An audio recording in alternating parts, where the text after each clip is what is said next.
SKR music channel को subscribe करें और बेल आइकन दबाना ना भूलें। लाइक करना भी नहीं भूलिएगा।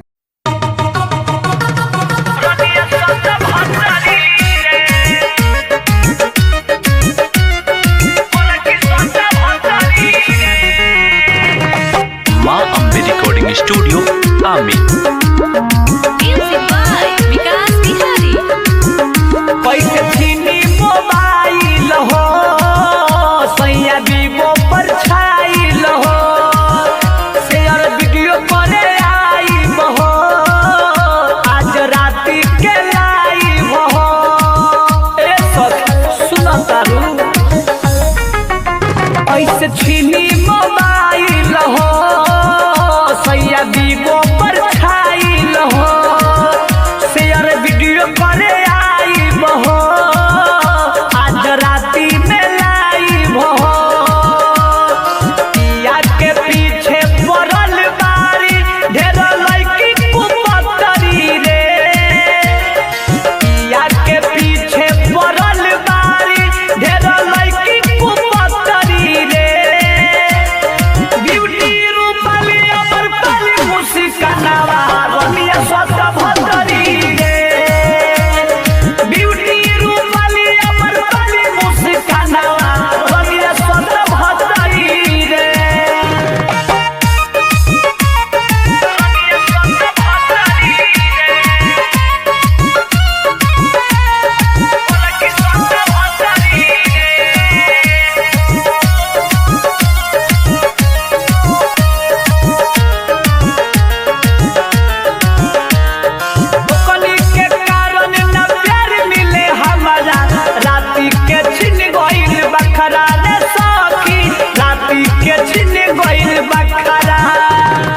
चटनी जवनिया के चाटे न पहियो उठावा सटाई करे नखरा रे सखी उठावा सटाई करे नखरा।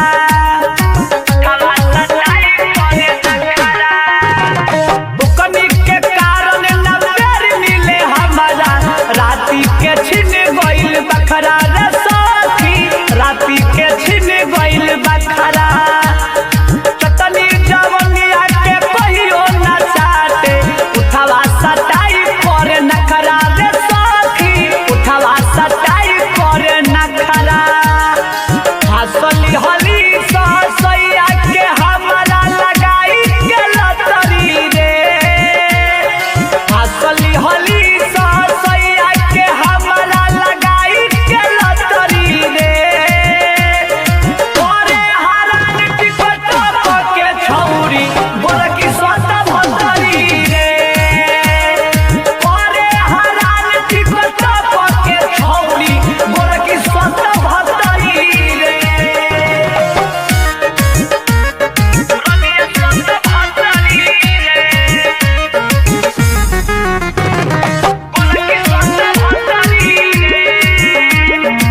माँ अम्बे रिकॉर्डिंग स्टूडियो आमी।